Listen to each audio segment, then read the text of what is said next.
आज आपण आपल्या कोंबड्यांबद्दल जाणून घेणार आहोत। त्याआधी म्हणजे हा जो कोंबडा दिसतो आपल्याला, त्याची कुत्र्याने त्याला धरलं होतं, त्याची सुटका केली आहे। तर शेवटी आपण व्हिडिओत बघू त्याला कशा प्रकारे चावलं आहे कुत्र्यांनी आणि त्यातून तो वाचला आहे। मी आता आपल्या अफसरांना बोलवतो।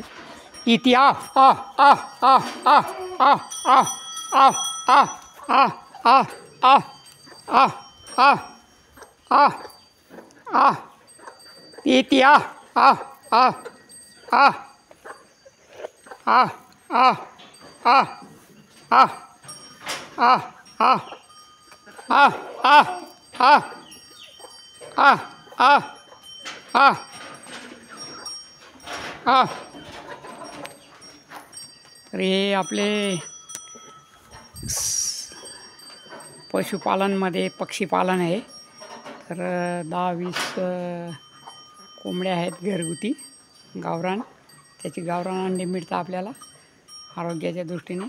तर आता मी तुम्हाला एक महत्त्वाची गोष्ट म्हणजे असं लहान मोठा व्यवसाय करताना आपल्यावर जे संकट येतं आणि आपण घाबरून जातो, नको ते निर्णय घेतो, ते माझा अनुभव सांगतो आहे।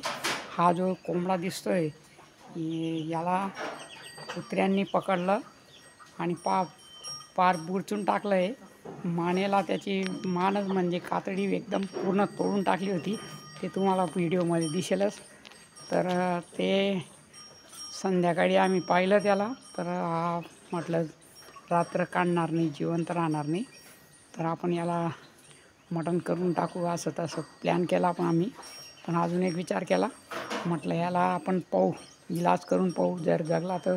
कारण हे पक्षी प्रेमी नेहमी इलाज करतात आणि त्याच्यातून ते वाचवतात, तसं आम्ही विचार केला आणि त्याला जरा ड्रेसिंग वगैरे केलं।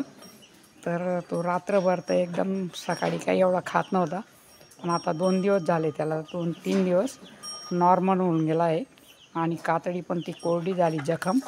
आता नवीन त्वचा येईलच त्याच्यावर।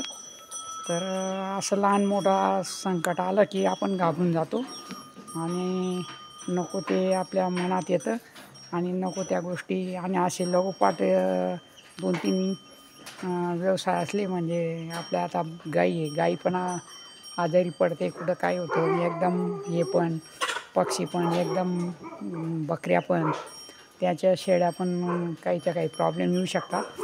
आणि असं एक लगोपाठ 1-2 दिवस जर आला तर आपण बेचैन होऊन जातो आणि आपला धीर खचतो आणि आपण नको ते विचार करतो की आपल्याकडून काय चूक झाली असेल, म्हणजे ती अंधश्रद्धा वगैरे असं झालं असेल, तसं झालं असेल, असं विनाकारण डोक्यात घेतो। तसं काही विचार न आणू देता आपण त्याच्यावर शास्त्रीय उपाय शोधायचा वैज्ञानिक दृष्टिकोनातून, आणि माणूस सक्सेस होतो। हा मी माझा अनुभव सांगतो आहे। हा कोंबडा आता आम्हाला वाटत होता की आपण सकाळी तरी याची मटण बनवून भाजी करून घेऊ, पण तो सकाळी होता जिवंत, व्यवस्थित होता, जरा म्हणजे एवढं खात बी नव्हता, आणि आता एकदम व्यवस्थित चरायला लागला।